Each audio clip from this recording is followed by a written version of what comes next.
ya se está transmitiendo por el canal y la idea entonces, en primer lugar, partir diciendo que en honor al profesor Humberto Maturana estamos profundizando algunos conceptos que son necesarios para entender la biología del conocer. Usted es un alumno, estudiante, como le gusta decir al profesor Podosis, y generalmente estamos escuchando una serie de conceptos que, y aquí quiero poner el punto yo, uno asume que la gente entiende o que nosotros entendemos, y yo no quiero asumir eso. Yo quiero partir de más atrás y quiero tener un acto de humildad y darme cuenta que hay muchas cosas que, si bien se entienden en español o en portugués, no necesariamente uno las comprende. Entonces, a lo largo de esto, yo partí en esto en el año 91, y claro, uno está escuchando términos, ¿sí? Acoplamiento estructural, la deriva, está escuchando ontología del lenguaje, está escuchando epistemología y una serie de conceptos que yo no quiero dar por sabido, porque cuando uno da por sabido y cree que sabe algo, entonces ya no se pregunta sobre esas cosas. Yo no quiero dar por sabido nada, no quiero creer que sé algo, siempre quiero estar abierto a la posibilidad de que hay un nuevo aprendizaje, hay un nuevo conocer, hay un nuevo entendimiento. Entonces, no, este espacio que se está creando es justamente para atender a aquellas cosas. Nosotros estos 2 meses estamos trabajando el concepto de las características constitutivas, estamos trabajando las características constitutivas del observador, ¿sí? Y muchos de las personas que pertenecen al grupo de Episteme son consultores, son coach ontológicos, en gente que ha estudiado la biología del conocer y todo, y ellos manejan con mucha libertad el tema de la ontología del lenguaje, ¿sí?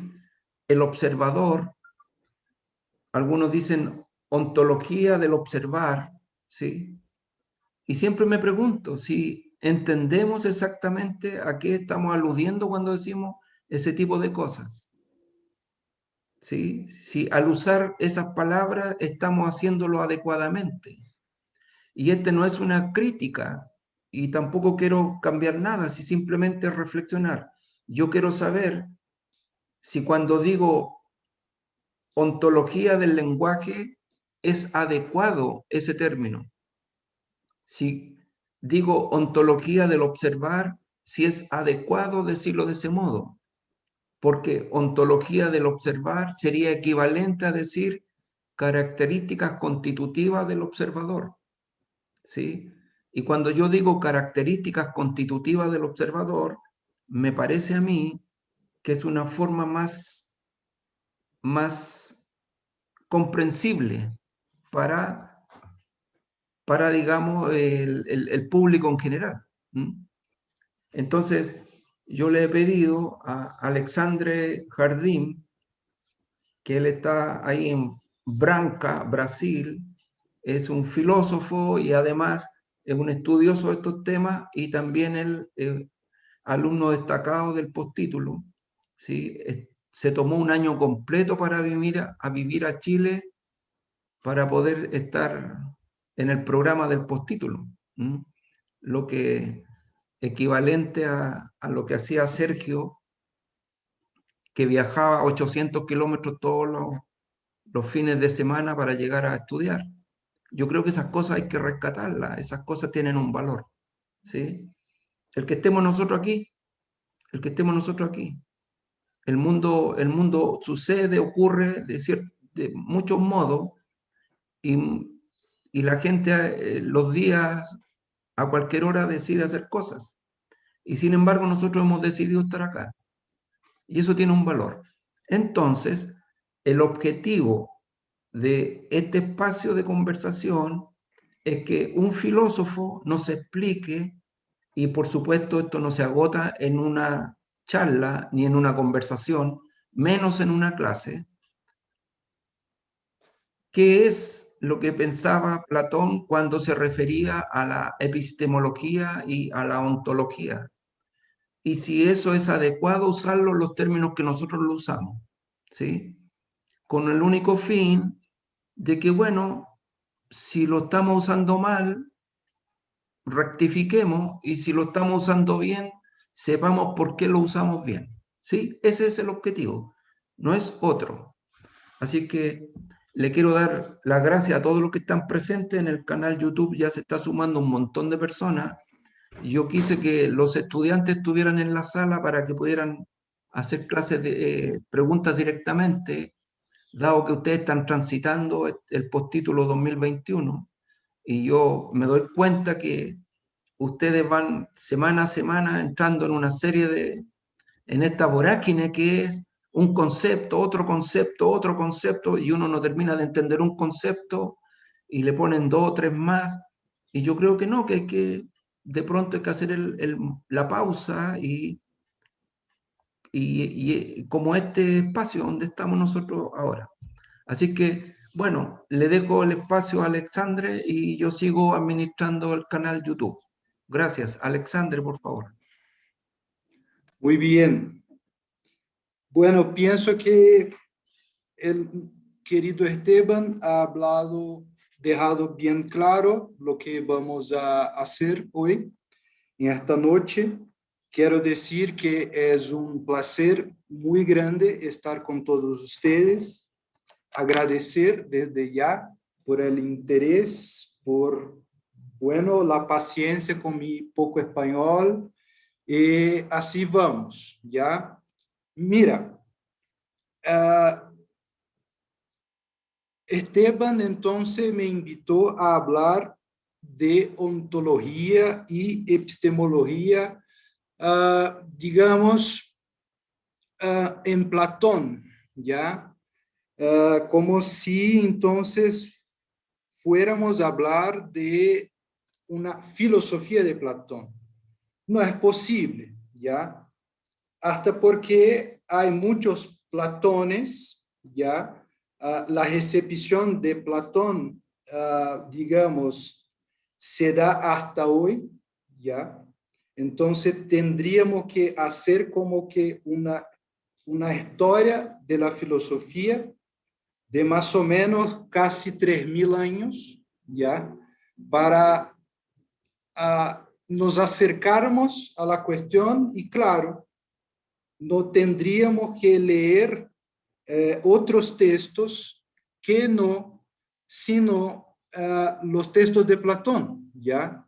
Y, por ejemplo, pensé de escoger un diálogo en particular, pero me di cuenta que los menores diálogos iríamos quedar aquí como que más o menos unas 3 horas, ¿ya? Entonces, completamente inviable.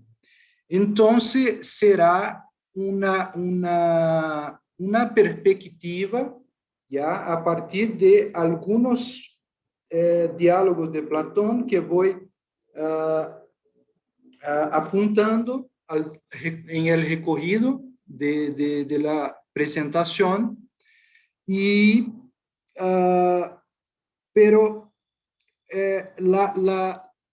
simplemente acepté la invitación y no me pareció al principio que saliríamos de esta conversación con una visión un poco más amplia de estos dos términos y sus conceptos, ¿ya? Porque una cosa es hablar de términos, otra cosa es hablar de conceptos o conceptos. Entonces, en este sentido, pienso que en verdad tendríamos otras cosas mucho más interesantes y urgentes que hablar.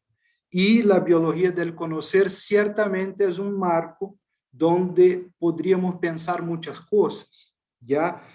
Entonces, dicho esto, voy a pedir, pero más o menos unos 5 minutos para hablar algunas cositas, y entonces ahí sí, 1 hora, pienso que será posible terminar la cuestión.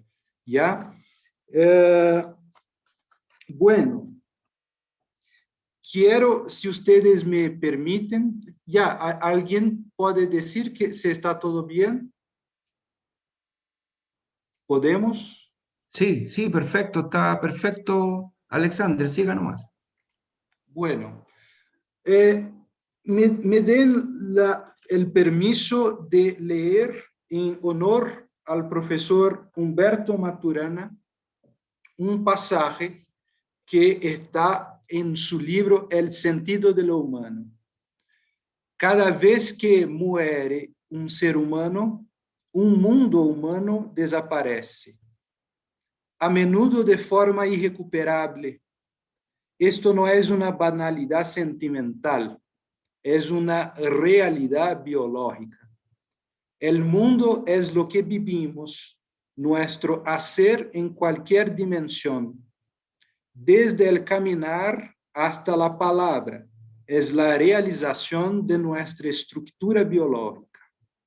No sabemos cómo hacer los muros incas porque murió el último pedrero que pudo hacerlo mientras vivía. Y con su muerte terminó un linaje de la historia humana. Tal vez si hubiera algún informe, tal vez si un aprendiz hubiera sobrevivido, la falta de práctica conduce al olvido y la muerte, al final de la historia. Y cuando eso sucede, a veces un mundo termina irremediablemente. Este es nuestro riesgo, la muerte del presente en el olvido del pasado, porque nadie ha seguido el linaje.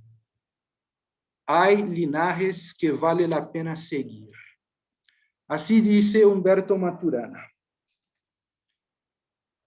Y entonces quiero partir de una afirmación. Mira, esto aún es un preámbulo, ¿ya? Para como que dar un tono emocional a esta conversación.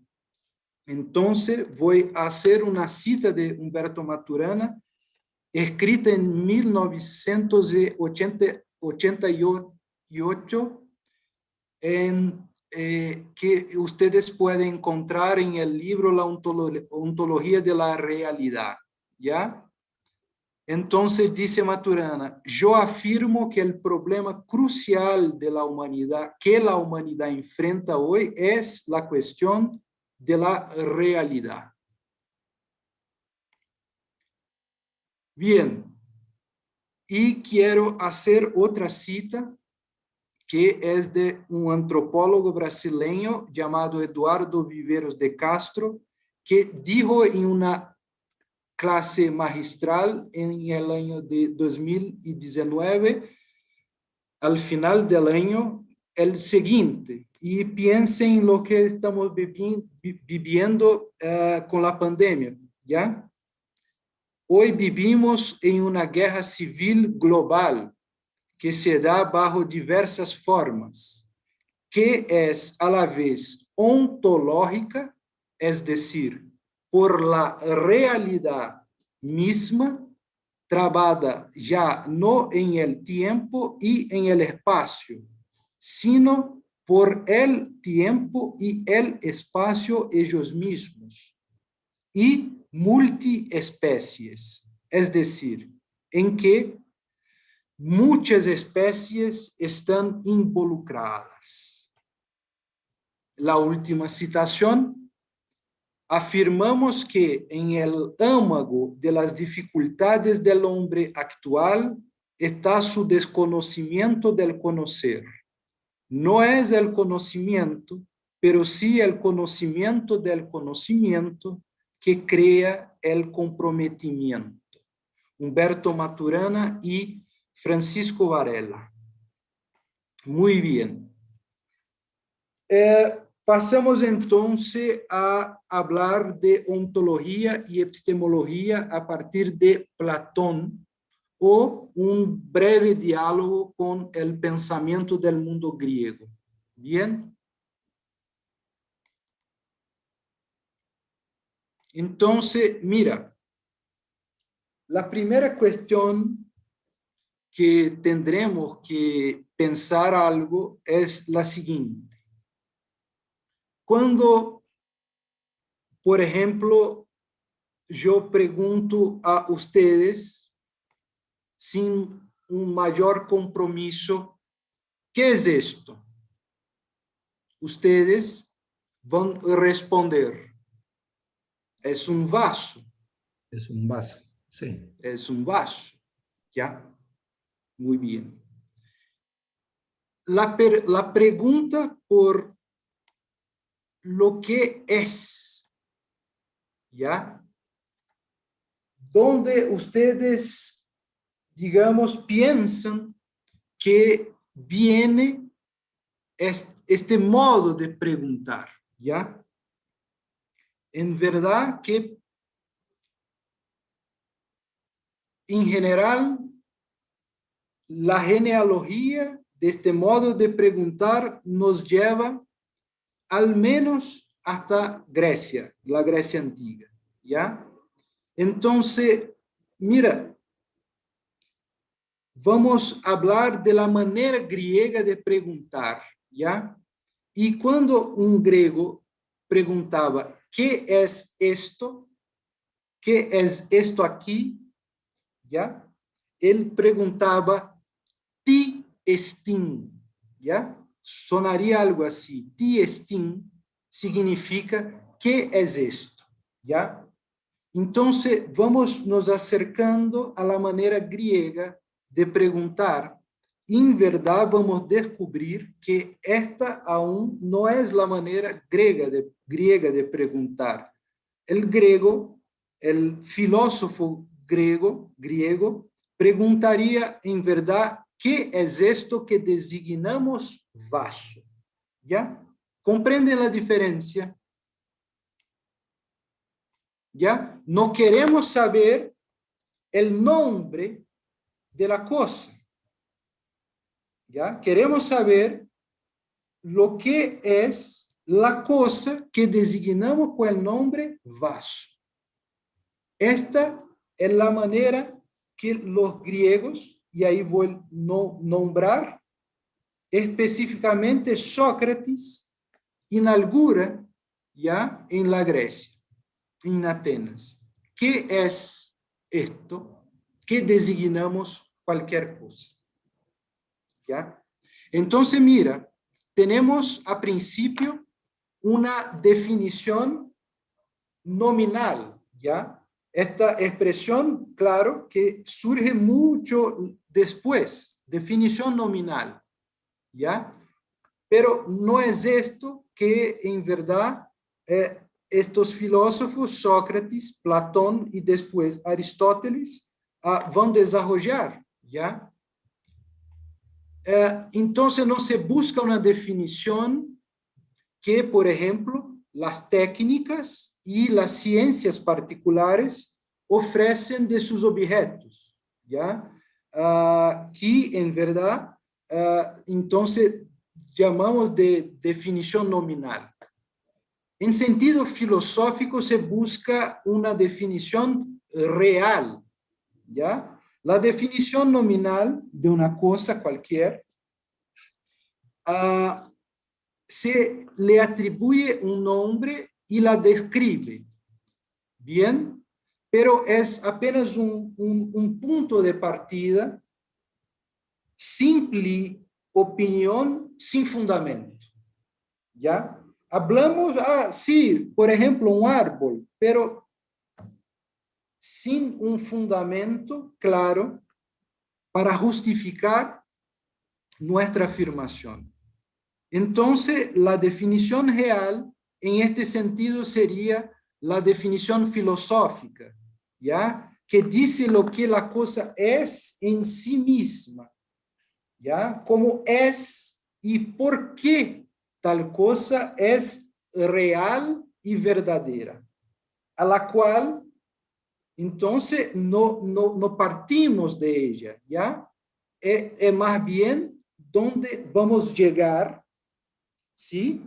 En un camino de investigación que en Platón podemos llamar de dialéctico, ¿ya? Entonces, esta definición real proviene de una percepción intelectual directa, inmediata y instantánea de la cosa en sí misma, ¿ya? Entonces, este modo como proviene la definición filosófica, ¿ya? Como percepción intelectual directa, inmediata y instantánea de la cosa en sí misma que estamos investigando, ya tiene una configuración platónica, ¿ya? Mira, voy hablando aquí muy concentrado y si ustedes quieren decir algo, por favor, lo hagan, ¿ya? En verdad que este modo de hacer, de estudiar, no me encanta tanto, ¿ya? Si los profesores dicen que los profesores se constituyen en el preguntar de los estudiantes, bien, estoy de acuerdo, pero tanto los estudiantes cuanto los profesores pueden prescindir de explicar. No voy a explicar esto, pero sí pienso que es posible, ¿ya? Y este modo de hacer las cosas, bueno, pienso que tenemos, principalmente en la biología del conocer, de ultrapasar esto en cierta conta. Retomando, pues, ¿ya? Por lo tanto, definir no es simplemente decir, por ejemplo, X es esto o X es aquello, ¿ya? Es también y principalmente, de hecho, decir la verdadera esencia de la cosa buscada, ¿ya? Esencia en griego se dice ousia, y vamos a hablar de este término un poco más a frente. Conocer, por lo tanto, íntimamente ligado con la actividad de definición, ¿ya? No es una creencia, quiere decir, no es solo una creencia razonada y, digamos, justificada, con la cual somos capaces de explicar lo que conocemos y justificarlo con razones, ¿ya? Es también conocimiento del objeto, ¿ya? En cada caso, por ejemplo, un vaso, se trata de poner en evidencia la característica común presentada por un conjunto de objetos, ¿ya? Por ejemplo, la belleza de todas las cosas bellas, es decir, algo universal, ¿ya? Una esencia, quiere decir una ousia, o una forma, un eidos. Eidos, vamos a ver este término también, un término griego de suma importancia, para comprendermos después lo que sea idea para Platón, ¿ya? Y este algo universal, ¿ya? No se identifica con ningún de los objetos particulares. ¿Perfecto? Sí, se entiende. Ya, qué bueno. Entonces, bien, se traduce ousia por esencia, ser o realidad, ¿ya?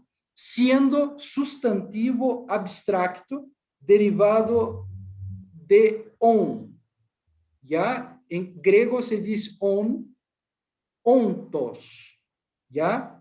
Ser, participio presente de eimi, ser, ¿ya? En latín, el verbo es,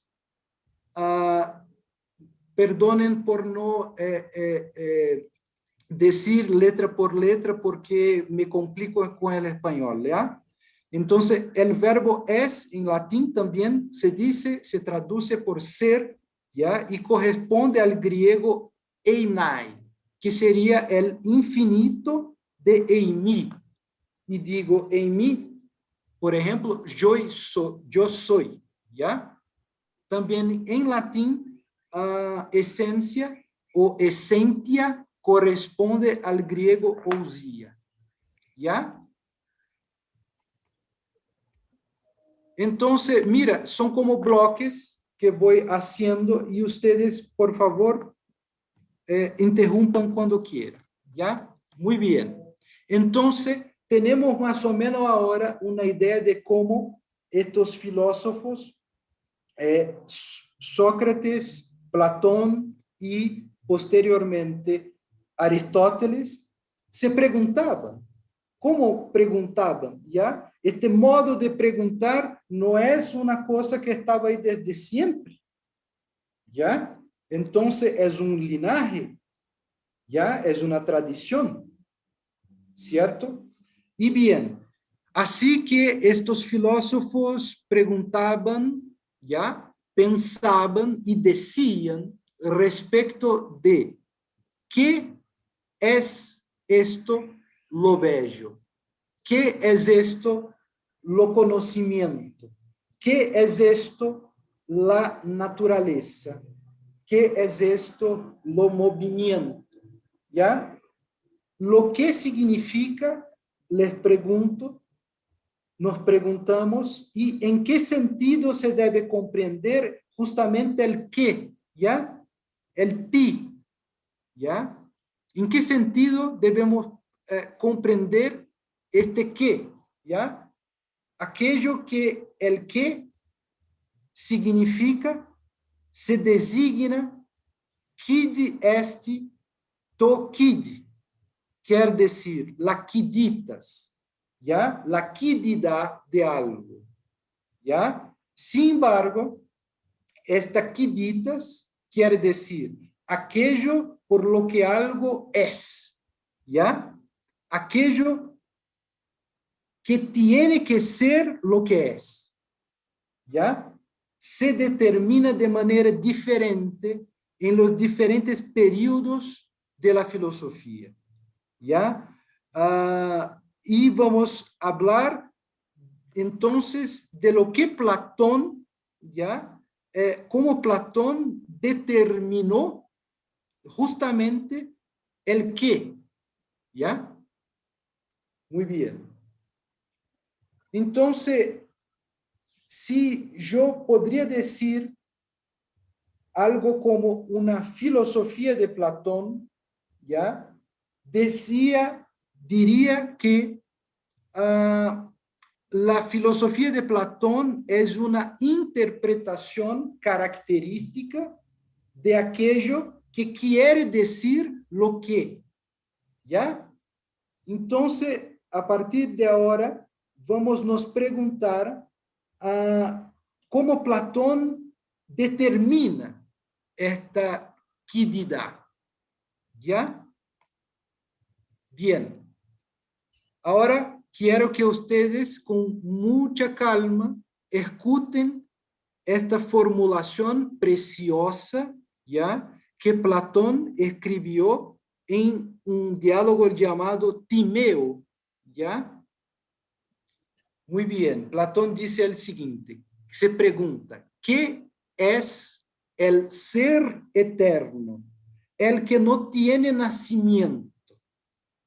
¿Y qué es lo que nace y perece? Pero nunca es realmente o verdaderamente. ¿Ya? Entonces, el que para Platón significa precisamente la idea. ¿Ya? La idea. Vamos entonces a trabajar un poco acerca de estos términos, ¿ya? El lenguaje común griego hace referencia a la palabra idea, perdón, ¿ya? Entonces, con esta palabra, inicialmente, antes de Platón, ¿ya? En el sentido común del lenguaje griego, este término hace referencia al aspecto exterior y visible de una cosa, ¿ya? Por ejemplo, la forma de un cuerpo, la fisionomía de una persona. Bien, ahora vamos al uso que Platón ha empleado este término. Bien, Sí, el lenguaje filosófico platónico hace referencia, ¿ya? Cuando Platón dice idea, ¿ah? Hace referencia a la forma inmaterial de una cosa, ¿ya? O la forma conocida apenas por el intelecto. El intelecto, ¿ya? Sería la parte racional del alma, ¿ya? Que es igualmente inmaterial como la forma inmaterial de una cosa, ¿ya? La esencia puramente inteligible de una cosa. Eso es la idea. O aún la forma propia de una cosa, ¿ya? Y que siendo esta forma propia es lo que distingue esta cosa de todas las otras. Es decir, sus caracteres propios o constitutivos, ¿ya? Por ejemplo, un médico mira un hombre, una mujer y reconoce una enfermedad, ¿ya? Entonces, el médico griego diría, reconozco un eidos, ¿ya? Quiere decir una forma, la forma de la enfermedad.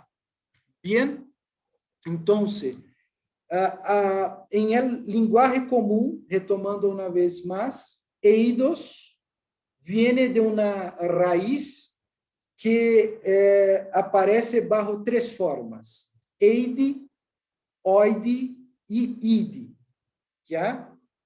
Y de eidi se forma, además de eidos, el término eidos, quiere decir el aspecto, ¿ya? Se forma el verbo eidomai, que significa mostrarse. Bien, así vamos esclareciendo la cosa, vamos aclarando, ¿ya? Entonces, eidomai significa mostrarse o hacerse ver, ¿ya? De oidi se forma el término oida, infinitivo de eidenai, que sería el perfecto del verbo ver, ¿ya? Y se traduce por saber. ¿Saber en qué sentido? En el sentido de haber visto o conocer. De idi se forma el ariosto del verbo ver, ¿ya? Idein y el sustantivo idea, ¿ya? Con el mismo sentido de eidos. Quiere decir aspecto externo, aspecto visible, forma visible, caracteres propios de alguna cosa, manera de ser, ¿ya? Entonces, con Platón, el término idea pasa a significar principio general de clasificación de los seres, ¿ya? Forma ideal concebida exclusivamente por el pensamiento, ¿ya? Aclarar, ya, por el pensamiento. Pero, por ejemplo, para aclarar un poco por contraste, ¿ya? Para Aristóteles, el término idea significa concepto abstracto, ¿ya? Y en este sentido es diferente de las cosas concretas, ¿ya? Pero para Platón, ¿ya? Significando eidos, la forma inteligible, ¿ya? Idea, el concepto. Idein significa ver y oida, eidenai, como habría dicho, saber por haber visto, conocer, ¿ya? Con tales términos se crea la tradición filosófica del conocimiento como visión intelectual o espiritual, ¿ya? ¿De qué? De la verdad como visión plena o evidencia. ¿Ya? Ahí no solo la tradición filosófica, ¿ya? Pero la tradición científica occidental, donde la visión se transforma en uno de los sentidos, o el sentido por excelencia más ligado con el conocimiento, y ver algo significa, en cierta cuenta, tener la evidencia de algo, ¿ya? Pero, claro, no en el sentido de Platón, porque no estamos hablando de un conocimiento sensible, pero puramente intelectual. Entonces, sería como mirar, ver con los ojos del espíritu, del intelecto, de la razón, ¿ya?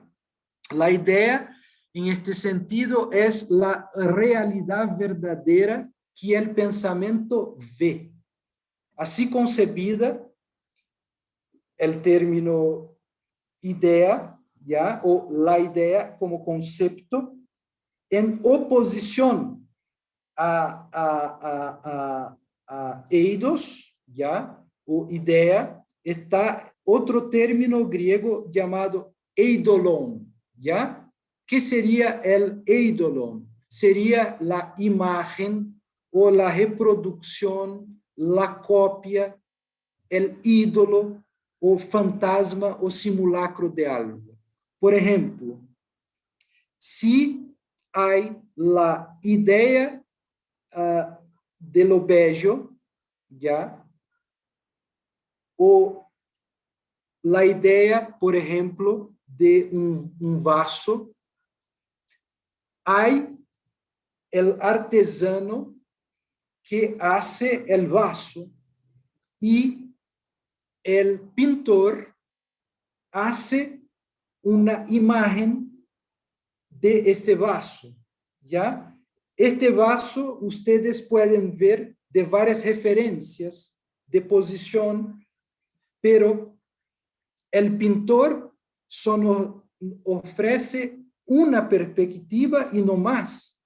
Entonces, en relación a el modelo que el pintor utiliza, es una degradación en el sentido platónico, porque usted no puede usar el vaso que el pintor pinta para tomar agua, ¿ya? Y no se le puede ver de varios puntos de vista. Entonces, tiene, por así decir, menos realidad. ¿Bien por acá? Nadie me contestó, voy siguiendo. Todo ¿Ya? bien, todo bien. Sí, Está todo bien. bien. Qué bueno. Hay 50 personas en el canal YouTube y habemos 14 personas en la sala. Ya. Están todos atentamente escuchando. Tudo bem. Qué bueno. Entonces, mira, para Platón, la noción de el concepto de idea, ¿ya? Podemos ver bajo al menos cuatro puntos de vista, ¿ya? Cuatro perspectivas. La idea como noción lógica, ¿ya? ¿En qué sentido? En el sentido de ser un concepto, la idea, que nos permite formular juicios verdaderos, ¿ya? Es en este sentido el pensamiento verdadero sobre alguna cosa expreso en un juicio. Esta es una perspectiva. La otra, un aspecto, ¿ya?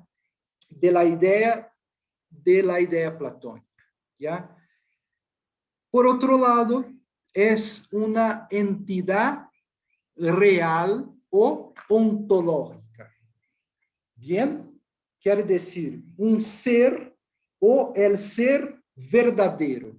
Mejor que ser, ya en este sentido como entidad real, ontológica, es el ser verdadero, el ente real, ya, o la esencia verdadera. ¿Y eso? si la considerando una realidad separada del mundo sensible o la realidad invisible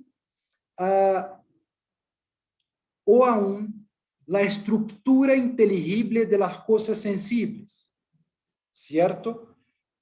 Además de sus relaciones.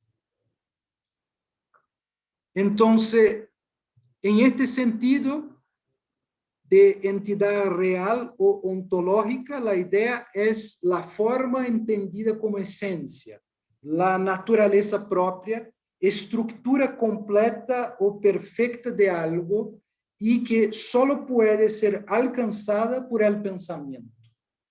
¿Ya?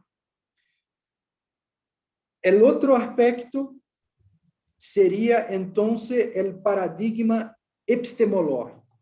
¿Ya? La idea como un paradigma epistemológico. ¿En qué sentido? En sentido del modelo. ¿Ya? El artesano que hace, por ejemplo, la casa, una casa, ¿ya? Tendría en cuenta la idea de la casa.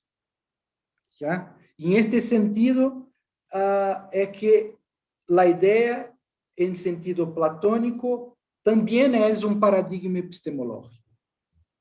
¿Ya? Muy bien. Rápidamente, dicho esto, voy a apuntar algunas contribuciones de Platón al conocimiento y a la ciencia occidental. ¿Ya? Cuando ustedes lean a los filósofos que llamamos presocráticos, ¿ya? Ustedes pueden notar que no hay ahí una distinción precisa entre conocer y ser conocido, ¿ya? Platón hace esta distinción muy claramente, ¿ya? Pero él no se limita a presentar los aspectos, entonces, subjetivos, conocer, y objetivos del conocimiento, ser conocido, ¿ya? Esto, cuando presenta estos aspectos, hace referencia al alma, ¿ya? Al alma humana, como poder unificador del diverso, de las sensaciones y opiniones, ¿ya? Además de esta alma ser referenciada como superadora, ¿ya? De la sensación y de la opinión, ¿ya? También Platón referencia al conocimiento verdadero, ¿ya? Como aquel que ofrece la definición intelectual de la cosa procurada. ¿Cierto? Claro, en la estera, así se dice, no sé, tras Sócrates, ¿ya? Siguiendo Sócrates en este sentido. Y además, hace una presentación, ¿ya? De la manera o el camino correcto que en griego se dice métodos, ¿ya? Camino correcto. Como ya habría dicho, este camino es el dialéctico, ¿ya? En Platón, por el cual, entonces, uno pasa de la sensación y la opinión, que vamos aquí colocar bajo un término que en griego se llama doxa, ¿ya? A la ciencia, que en griego se dice episteme, ¿ya? Quiere decir, conocimiento teórico por medio de razonamientos, pruebas y demostraciones por medio de conceptos necesarios y universales, ¿ya? O entonces, saber, ciencia o saber. Pasamos entonces de la sensación a la opinión a la ciencia o saber. Saber en griego se dice epistemai, que no debemos pensar como ciencia moderna, ¿ya? Quiere decir ser apto o capaz, ¿ya? Obtenido ese saber por la práctica y por la inteligencia. Vamos llegando al final. Bien. En uno de sus diálogos, en verdad no es un diálogo este, propiamente dicho, es una carta y un diálogo en este sentido, llamada la Carta Séptima de Platón, donde entonces estas contribuciones que yo me he referido, ya que Platón ofreció a la tradición occidental, tenemos un esquema, respecto del conocimiento, ya un esbozo, por así decir, o una parte de lo que podemos llamar de teoría del conocimiento en Platón, ¿ya? Platón apunta un modo, que sería el primero modo de conocer, ¿ya? Que hace referencia al nombre, como habíamos visto, nombre y descripción. Por ejemplo, círculo. Ya estamos investigando el círculo, ¿ya? Entonces, el primer modo sería nombre y descripción, círculo, ¿ya? Pasamos entonces al segundo modo como definición, ¿ya? Por ejemplo, una definición geométrico-matemática de círculo. Círculo es la figura cuyas extremidades son equidistantes, no sé si así que se dice, del centro, ¿ya? Después, el tercer modo sería conocer por la imagen, ¿ya? Por ejemplo, el trazado de una figura, en el caso un círculo, ¿ya? Por ejemplo, en la matemática, en la geometría, ¿ya? El cuarto modo sería, digamos, el conocimiento, ¿ya? Propiamente dicho, y en sentido de que, por ejemplo, el nombre círculo es convencional, podríamos llamar, no así trivialmente, pero podría ser otro nombre, ¿ya? No círculo. La imagen que yo pueda diseñar, por ejemplo, puede ser apagada, puede ser deformada y es una mezcla de tipos de diferentes de línea, ¿ya? Línea recta y curva. No sé si es así que se dice, curva, ¿ya? Sí, así. ¿Ya? Está bien. Pero el círculo en sí mismo, ¿ya? En este sentido, sí mismo, apunta a lo real, ¿ya?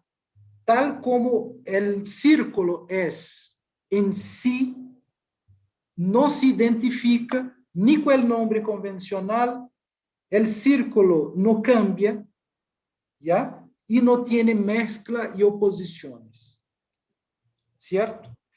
En estos cuatro modos, Platón, en la medida en que diferencia conocer y ser conocido, ¿ya? Agrega, añade un quinto elemento, ¿ya? Que sería la cosa en sí misma. Entonces, existe el círculo en sí mismo, ¿ya? Y este círculo, en la medida en que existe en sí mismo, es independiente del alma del hombre. ¿Perfecto? Independiente del alma del hombre que conoce, ¿ya? Y conocerlo es contemplarlo. ¿Cómo? Como habríamos dicho, directamente, inmediatamente, ¿ya? Por el intelecto que en este camino, métodos, ¿ya? En el camino dialéctico, el intelecto ya se ha librado del nombre, de la imagen, de la definición verbal, como aspectos meramente negativos del conocimiento. ¿Ya? Porque en estos modos de conocimiento podemos ver que no conocemos, ¿ya? No conocemos o conocemos apenas negativamente el círculo, ¿ya? Serían entonces los aspectos negativos del conocimiento, ¿ya? Y posteriormente el intelecto alcanzaría una intuición directa o contacto intelectual directo, instantáneo, con la esencia pura o idea pura de la cosa procurada. En el caso, el círculo. ¿Ya? Entonces, la finalidad de la exposición de la teoría del conocimiento en la carta séptima es mostrar que los modos de conocer aún están muy pegados, no sé, pegados, enraizados a la sensación y a la percepción, ¿ya? Próximos así de las operaciones corporales, ¿ya? O inclinaciones y pasiones, ¿cierto? A las opiniones, a lo que escuchamos decir, a nuestras propias pasiones e inclinaciones, ¿ya? Por esto es que estos modos tienden a confundir siempre el objeto materializado en sonidos o en figuras, ¿ya? Como el círculo, sonidos como el nombre y, claro, las figuras como algo que se diseña, ¿ya? Que se diseña, ¿no? No sé. Ya. Sí, sí, sí, sí. Ya. Con su, entonces, confunde con qué? Confunde con su esencia inteligible, ¿ya? O el verdadero objeto del conocimiento. Entonces, hay una confusión en que, en verdad, no estamos mirando el objeto del conocimiento, ¿ya? Si ustedes van al diálogo La República, donde vamos encontrar algo más acabado en el sentido de la teoría del conocimiento, ¿ya? Ustedes van a ver claramente que esta confusión, ¿ya? Solo puede ser superada cuando, por medio de un ejercicio, ¿ya? Ascesis, en griego se dice ascesis, ejercicio, ¿ya? Uno puede cambiar la orientación de la mirada, no más para las cosas materiales y sus copias, sus simulacros, como habríamos dicho, pero sí al conocimiento inteligible. Pero no vamos a hablar de esto acá, ¿ya? Entonces, mira, cuando no hay más esta confusión, ¿ya? Entonces uno alcanza conocer y descubre en esta superación una diferencia ontológica. ¿Entre qué? Entre el objeto materializado y el verdadero objeto de conocimiento. Es decir, las ideas, formas, esencias, ¿ya? Y también se da cuenta de la separación, ¿ya? Y diferencia entre el sensible y lo inteligible, perdón, lo sensible y lo inteligible, ¿ya? Y cada cual, quiere decir, estos dos mundos, si quieren decir así, ¿ya? Estos dos mundos Y digo decir así porque en verdad hay algunos diálogos en que no se puede sostener que Platón hacía en verdad esa distinción de dos mundos completamente separados, ¿ya? Pero bien. Entonces, uno se da cuenta de esta separación de la diferencia y también se da cuenta de que tanto lo sensible cuanto lo inteligible tiene sus modos correspondientes de conocer que son jerárquicamente distribuidos. ¿Ya? Entonces, mira, estamos terminando. ¿Ya? Entonces, ¿qué más que tenemos que decir? Primera cosa, para terminar, ¿ya? Si ustedes querían saber lo que quiere decir ontología en Platón, mira, Platón nunca ha utilizado este término, ¿ya? Ni Sócrates, ni Aristóteles, ¿ya? Porque en verdad este término, ontología, ¿ya? Solo fue cuñado en el siglo XVII. Voy a pegar los nombres aquí de los señores. Uno se llama Göckel y el otro Lohar. ¿Ya? Estos señores cuñaron el término ontología, ¿ya? En el siglo XVII. Y en verdad podemos hablar de una ontología tradicional, que sería la ontología griega, occidental, antigua, y después podremos hablar de una ontología en la Edad Media y después en una ontología en la modernidad. Claro, y esto tenemos que hacer un recorrido histórico para entender las operaciones de distinciones en estos términos, ¿ya? Y en buena medida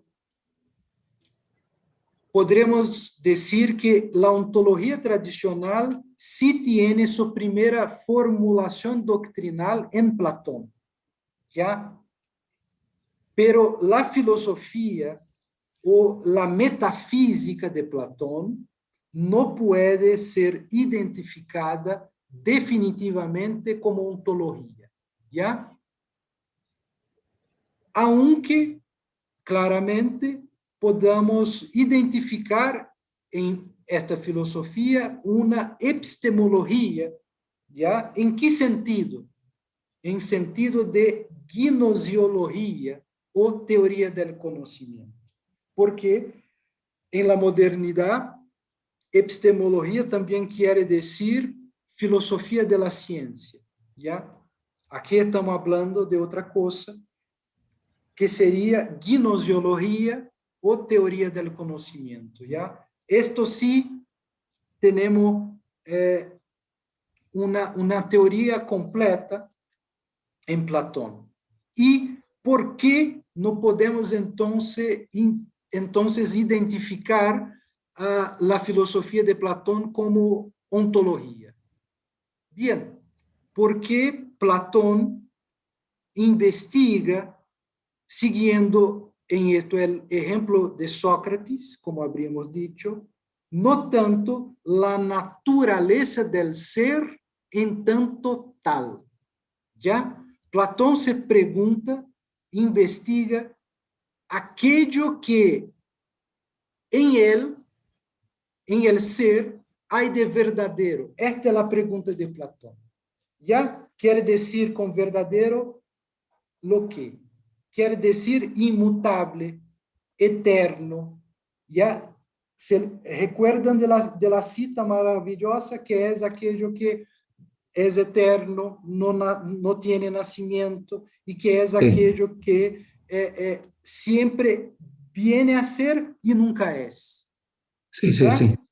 Perfecto. Entonces, mira, Platón se pregunta, entonces, no por el ser en tanto tal, pero por el ser verdadero, ¿ya? Y que él llamó ousia, como habríamos dicho, ¿ya? Esencia, forma, y caracterizó como forma o idea, ¿ya? La esencia de algo, la esencia de la realidad y sus relaciones es idea, ¿ya? Así, entonces, Platón determina el qué de la pregunta. El qué es la idea, y la idea es el universal, ¿ya? Y el universal es aquello que es susceptible de definición, o sea, de conocimiento, ¿ya?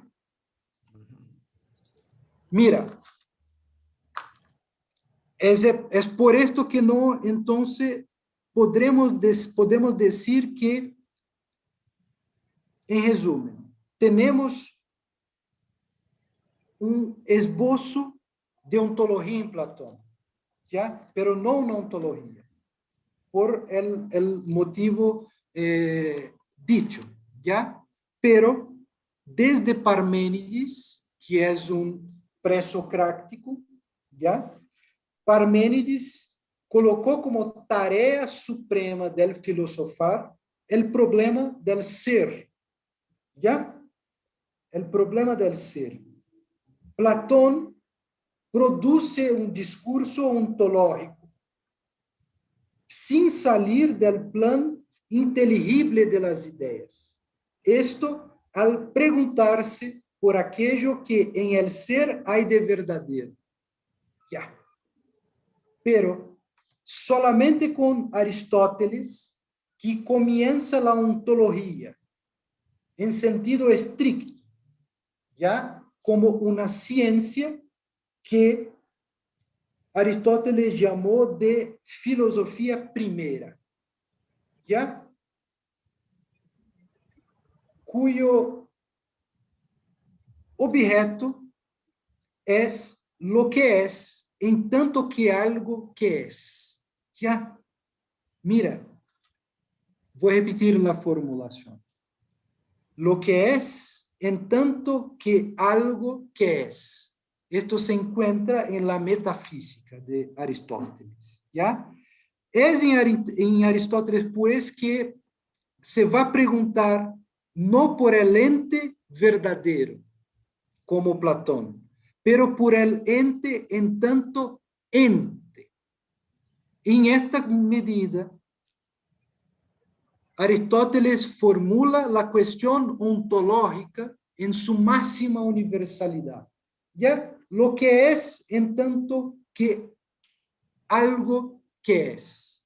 Esta sería la formulación canónica, ¿ya? De la cuestión ontológica en su máxima universalidad, ¿ya? Que sería extensible al sensible, bien como al plan del suprasensible, si es que este plan existe, ¿ya?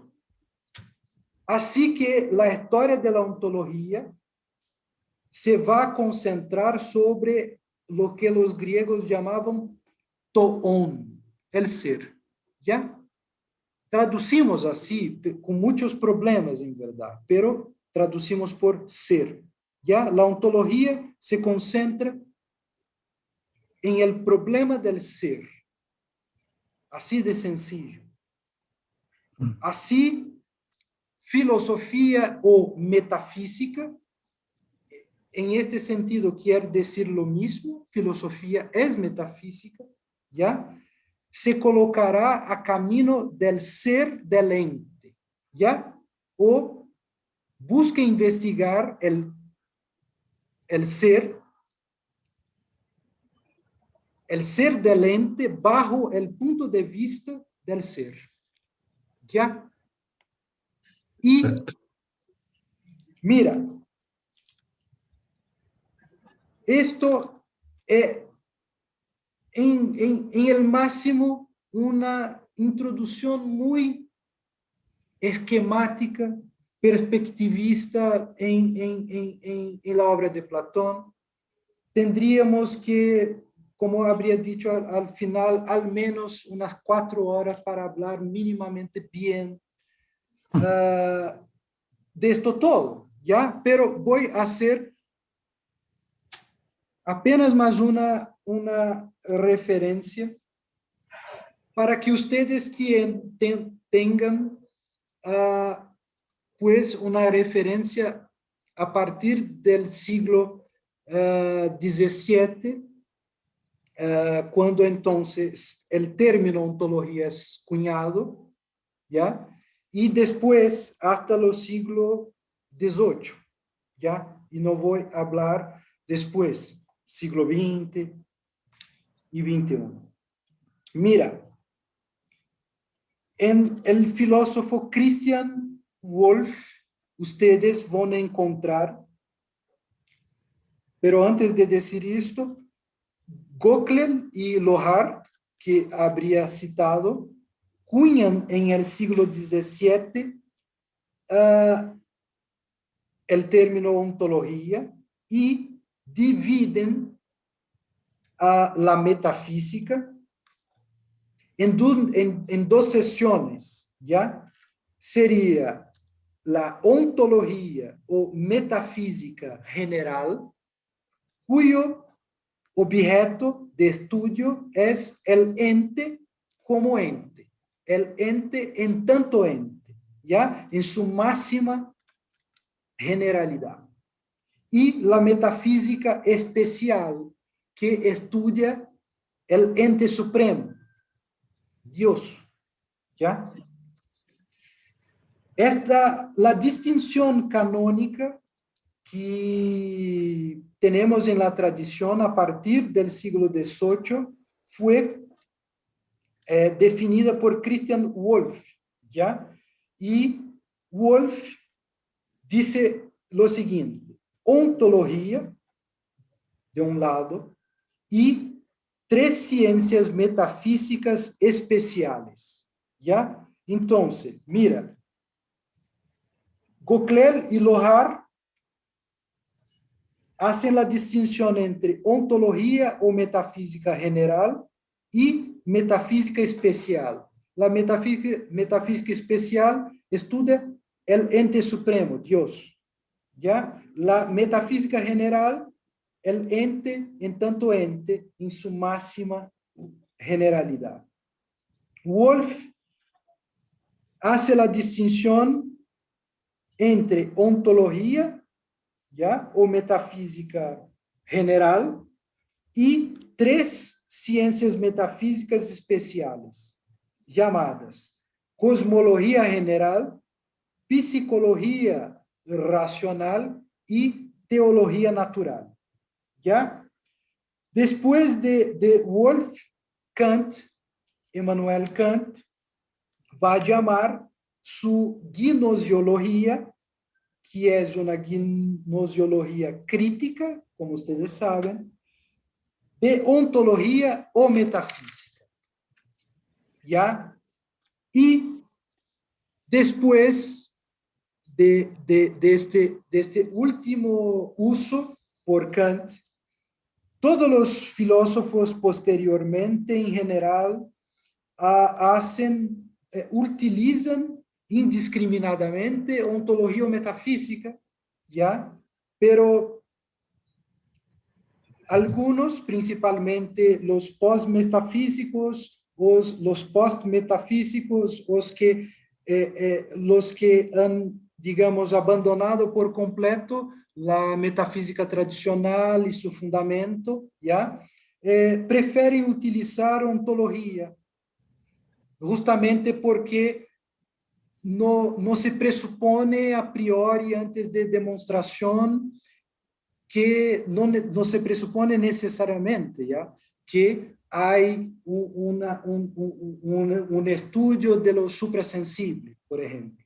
Y ontología en este sentido puede ser entendida como la exposición ordenada de los caracteres fundamentales o constitutivos del ser, ¿ya? Que la experiencia revela de modo repetido y constante, ¿ya? ¿Y por qué utilizar ontología también?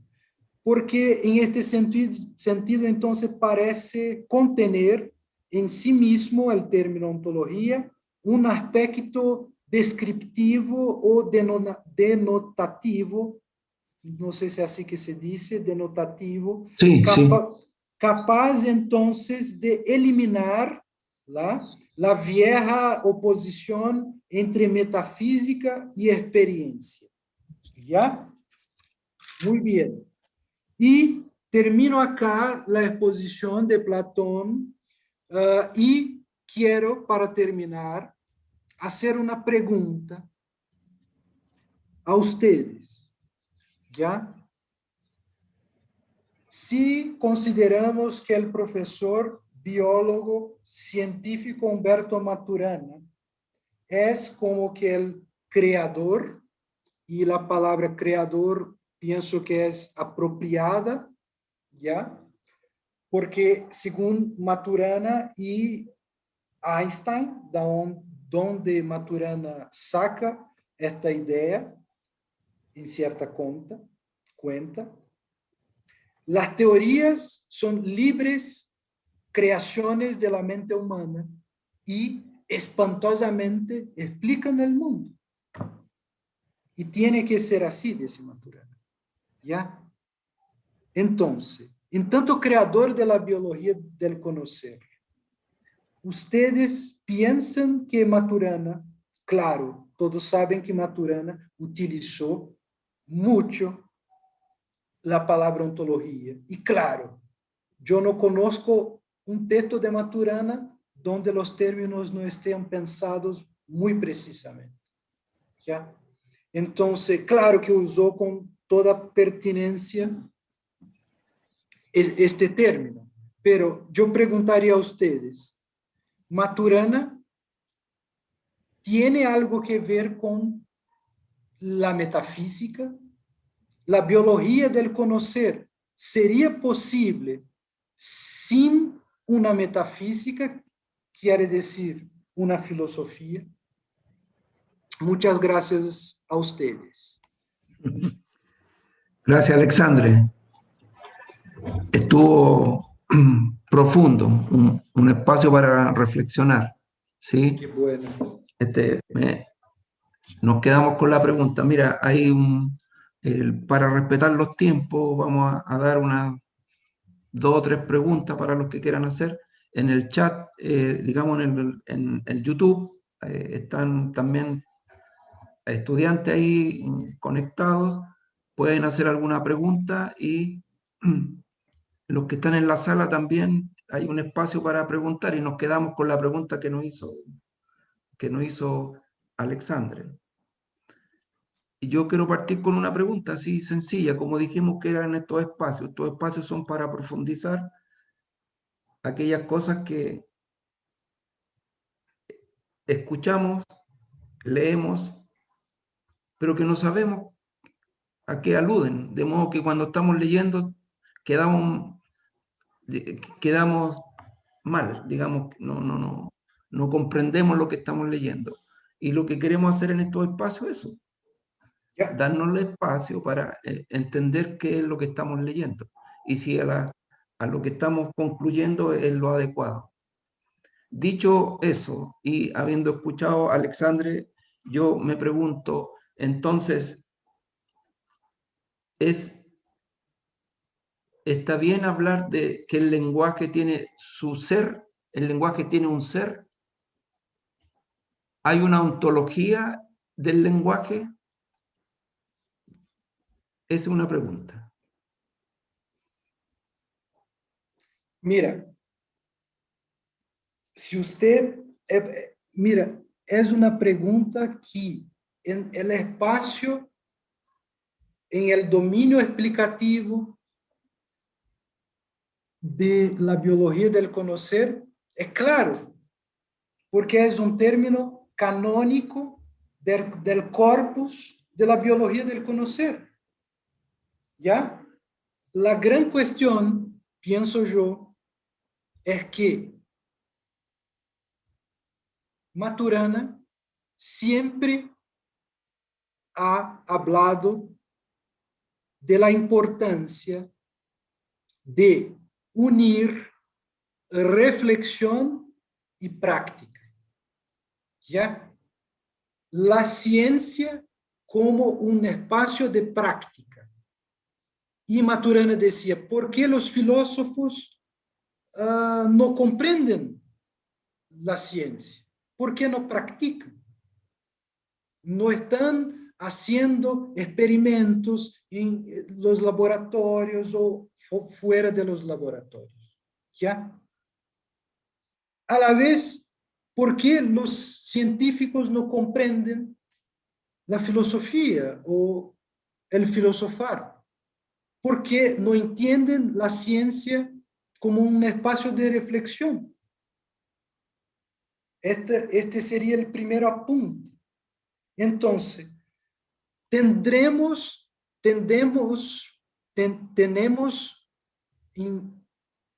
a veces, tal vez el perjuicio de creer que la biología del conocer, por ejemplo, no tiene nada que ver con filosofía. Pero, y en esta medida, nada que ver con los términos filosóficos. ¿Ya? Entonces, ontología no está bien y vamos a traducir para características constitutivas del lenguaje, características constitutivas del observador. ¿Ya? En tantos términos, palabras por palabras, ¿ya? Bien, Maturana decía, las palabras son triviales, pero no el uso que damos a las palabras. Entonces, para saber en este dominio explicativo lo que Maturana y la pertinencia de utilizar el término ontología y como un término canónico, yo, por ejemplo, no cambiaría por características constitutivas, no. Está bien, pero pienso que no, porque tenemos que respetar el corpus, ¿ya? Nuestros textos de estudio, ¿ya? Y claro que, mira lo que voy a decir, si escogemos, ¿ya? Y escoger para Maturana no es una cosa así, digamos, racional. Si preferimos emocionalmente, ¿ya? Salir de la postura metafísica trascendental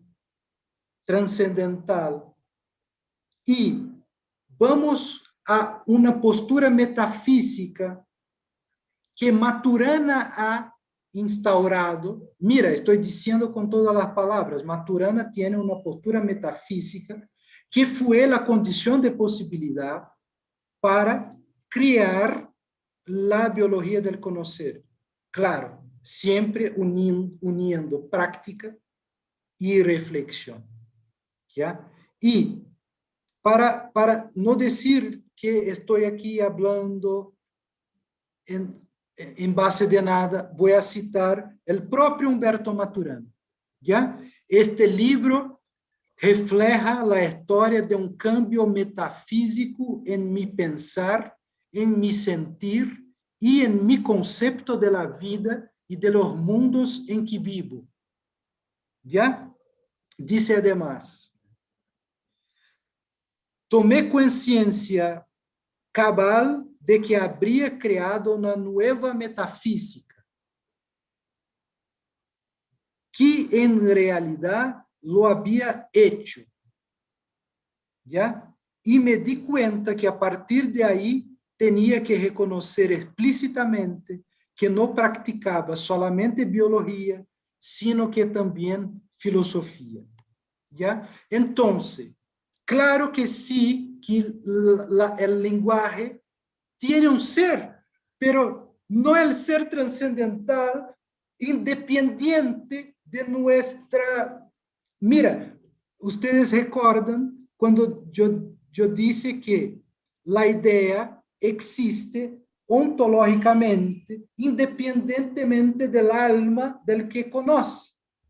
Está ya el mundo sensible o como siendo lo invisible en las cosas materiales. Claro que Maturana, justamente porque accede a una otra postura metafísica, ¿ya? Hace una ontología de la realidad a partir de su dominio explicativo, constituye respuestas, ¿ya? En varias regiones ontológicas de la realidad, el lenguaje, lo social, la ética, la política, las características constitutivas de aquello, sin lo que, por ejemplo, el lenguaje como un dominio de conductas de acciones en recursiones ya no existiría. Habla en este sentido del ser del lenguaje, el ser siendo, porque no es algo fijo, inmutable, ¿ya? Entonces, diría esto yo. ¿En la sala hay alguien que quiera hacer alguna pregunta o hay en el grupo del canal? Nos podemos dar un par de minutitos y vamos cerrando. Tenemos también al profesor Jorge Podosi en la sala. Doctor, ¿usted quiere ayudarnos con algo? En esto, No aquí sé están sus si, estudiantes que queríamos entender algunas cosas. no sé si ayudar, yo no creo que pueda No, pero ayudar. colabore con algo. ¿Mm?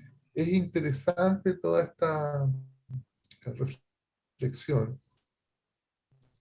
Mira, es que es distinto cuando uno lee a Platón a los 14 años que cuando lo lee a los 24, a los 34, a los 44 y así. Porque lee cosas diferentes. Y cuando uno es niño y lee esas cuestiones, queda fascinado por el rigor del argumento y por esta manera de tratar de hacer distinciones sobre cuestiones fundamentales. Al menos eso me pasaba a mí. ¿Sí? Entonces yo creo que le pasa a cualquier persona que se aproxime así cándidamente a esta filosofía. Pero después de viejo, yo tiendo a leer otra cosa, y hoy día cuando estaba hablando Alexandre, tiendo a leer una cosa distinta. Yo creo que yo lo pondría en estos términos: el mundo presocrático se ocupa de la cosa. Es una discusión sobre lo que eso es. ¿Sí? La naturaleza. Exacto. Y los seres humanos como cosas en relación con la naturaleza. Esta otra filosofía es distinta porque yo lo que leo ahí es una especie de taxonomía del pensamiento más bien. Es una cosa diferente. Porque ya las preocupaciones son la verdad, la belleza, la justicia, la idea, la razón. Yeah. Ya no es el agua, el fuego y la tierra y el universo. Es la verdad, la justicia, la razón, la lógica. Son cuestiones distintas. Y yo diría que incluso que si uno sigue la historia se va a dar cuenta que de ahí para adelante la historia del pensamiento, sobre todo filosófico, es una especie de mixtura de estas dos dimensiones del pensar. El pensar sobre el pensar y el pensar sobre algo. Que se van, digamos, van conversando y transformándose de distintas maneras. Porque una preocupación del filósofo es la preocupación sobre el método filosófico y sobre las distinciones que hace cuando habla de algo. Y otra preocupación es el algo del cual está hablando. Sí, uno ve después estas filosofías, digamos, monumentales, como Hegel, por ejemplo, o el mismo Kant, tienen esas dos dimensiones. Tienen una dimensión sobre vamos a hablar de algo y también, y lo que vamos a decir de ese algo es esta cuestión fundamental. Pero también vamos a decir algo sobre cómo es que yo, sobre mis categorías de entendimiento del algo que va, eso es un discurso que va al mismo tiempo junto con, y que se configura de maneras diferentes en estos distintos decires de los filósofos. Entonces yo tiendo a leer ahora y oyendo a Alessandro todavía más, que yo entiendo a Platón y a Aristóteles también en la metafísica. Es como una taxonomía de las operaciones del pensamiento, digamos. Eso es lo que pareciera ser. Sí, porque uno puede decir cosas sobre el mundo sin necesidad de hacer estas distinciones. Porque es ahí cuando yo pienso qué es una idea y si es que esto se conforma, cómo llego a la idea, cómo es que la razón me permite, ¿sí? Estoy haciendo una reflexión sobre lo que yo hago, no sobre, para decir algo sobre algo, no es una reflexión sobre algo. Ahora, y eso hay que tenerlo en cuenta, pienso yo, cuando uno lee filosofía, porque se va a encontrar siempre con esas dos dimensiones de la cuestión. Ahora, con respecto a lo que decía Alessandro sobre Maturana y la metafísica, yo tiendo a ver en eso, yo entiendo que uno puede decir que se trata de afirmaciones ontológicas y que tiene que ver con una ontología, porque la ontología ahí está súper clara, digamos, el fundamento de lo ontológico está muy claro, ahí ser es ser distinguido. Exacto. ¿Sí? Eso es. Lo que resulta de la distinción es el ser. Y no hay un otro ser que se transparente o se impregne como el eidos, que se impregna en una sustancia y que todavía ese eidos no es lo que nos tiene que preocupar, porque, ¿cierto? Porque ese, diría Aristóteles, ese eidos que se impregna en la sustancia, todavía tiene por detrás la verdadera cosa, porque es la cosa trascendente, que este es un emisario nomás que viene ahí y se pone, a la cual se accede por la recta razón y por el buen argumento. Imagínate, ya estoy disfallando yo, ya, pero ya me puse a hablar lecera, pero imagínate el problema de Aristóteles que tiene, el hombre tiene que hacer una taxonomía de la recta razón, la lógica. Entonces, las operaciones de la recta razón, ¿cuáles son? ¿Cuándo un razonamiento es bueno? ¿Cuándo es malo? Imagínate el problema. ¿Es o no una taxonomía? Eso, claro, es una taxonomía, es un análisis. Es como una fenomenología del pensamiento, diría uno. Ya. Yo creo que es cierto que uno puede decir hay una ontología implícita y que ahí en ese párrafo que leíste, que no sé de qué texto es, a Maturana le gustó ponerse filósofo, ya le gustó esa cuestión, ¿ya? se tentó por metafisizarse a sí mismo, ¿ya? Pero lo que hay es una cosa que es que le acaricia al gato, porque esta ontología constitutiva le acaricia al gato contrapelo a la ontología trascendente. Totalmente. Totalmente, porque viene de otra vertiente. Si viene de una vertiente todavía más parecida a los presocráticos, pienso yo. Porque no hay trascendencia ahí. Lo que hay es una reflexión sobre el resultado de una cierta operación de observación que tiene que ver con la situación del conocer planteado en términos operacionales estrictos. Yo diría que, digamos, uno puede hacer una fenomenología del observar y puede llamarle, si quiere, ontología a eso. Y puede hacer una fenomenología del lenguaje y puede, si quiere, llamarle ontología del lenguaje. Pero es como decía Alexandre, que tiene que ver con lo que está haciendo, no con lo que es. Con lo que surge de ser distinguido de un cierto modo.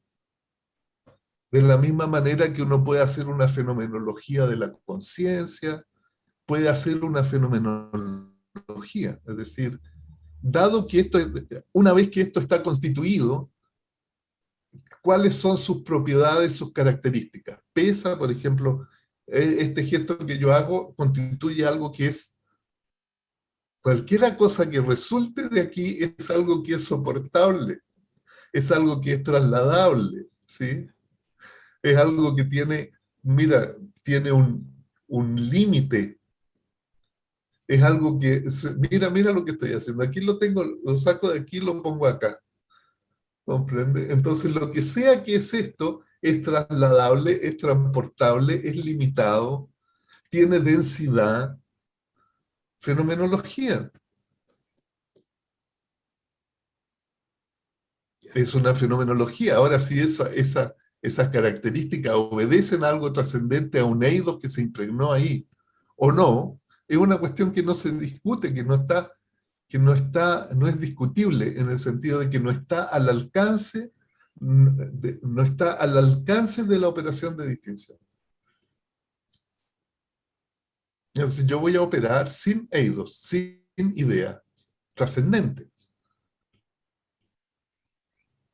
Y eso, ¿puedo yo llamarle a eso legítimamente una metafísica? Yo creo que si uno si quiere puede hacer eso, pero es una metafísica que le acaricia el gato contrapelo a todo el resto del discurso.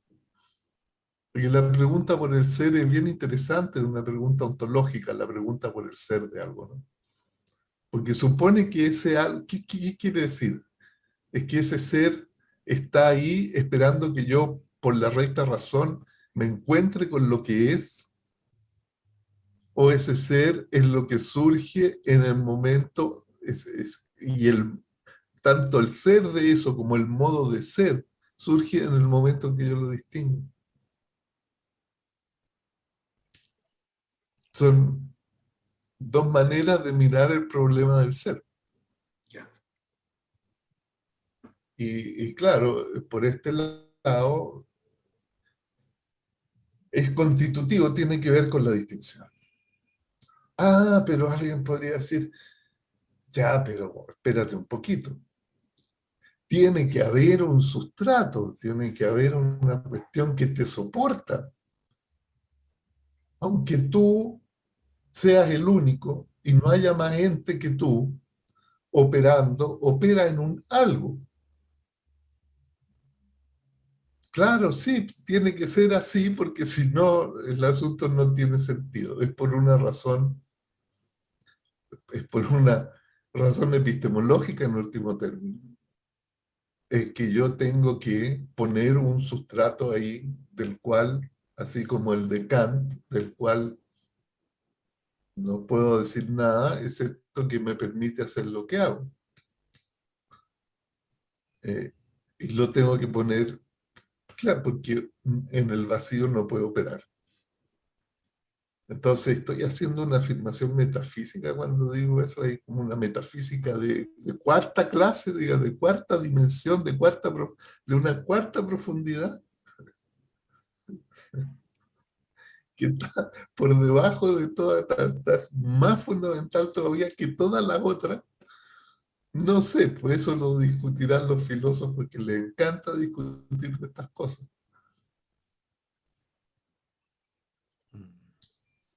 ¿Comprende? Pero es interesante, bueno, sí, ciertamente que es interesante, no solo por sus efectos, digamos, formadores de la cultura, de la cultura occidental, este pensamiento, sino porque te enfrenta, cuando uno se encuentra con esta cuestión, porque te enfrenta a ese, cuando uno sobre todo se encuentra cándidamente con eso, te enfrenta a mirarte, a entender el entendimiento, digamos. Y eso, claro, bueno, esta gente tenía el espacio para hacerlo formalmente, porque si estas cuestiones que estamos discutiendo, que Platón o Aristóteles discutía con sus estudiantes ahí, están todo el rato presentes en la conversación cotidiana, solo que nadie se da cuenta. No se distingue ese suceder. Somos todos filósofos clásicos sin saberlo. Es como el burgués gentilhombre, que hablaba en prosa sin saberlo. Y cuando se lo dijeron, se sintió tan orgulloso, ¿no? Yo sabía que yo era una persona superior, porque toda mi vida he hablado en prosa y nadie me lo había dicho. Claro, sí, es algo como eso. Es súper entretenido, gracias Alejandro. Me entretuviste, pero hiciste esta tarde una tarde magnífica para mí, en lo entretenido de En la la sala reflexión. sí, Muchas gracias, ¿hay alguien en la profesor. sala que quiera hacer alguna pregunta? Porque ya vamos a ir cerrando. ¿Mm? O quedaron en un estado reflexivo. ¿Mm? Sí. ¿Mm? Bueno, la idea de estos encuentros, como decíamos al principio, no tiene otra finalidad que reunirnos a conversar sobre cosas que resultan significativas para los estudios que estamos haciendo, para tener una mejor comprensión, para no equivocarnos en los conceptos, y si estamos equivocados, bueno, aclararlo, de eso se trata. De la biología al conocer, aparte de algunos libros y los papers de los profesores, no hay textos, uno no puede ir a la biblioteca y comprar el diccionario de la biología al conocer. Entonces, hay que ir construyendo esta cosa. ¿Mm? Así que bueno, Me le llamó agradezco tanto, profundamente, Alexandre, te pasaste, muchas gracias.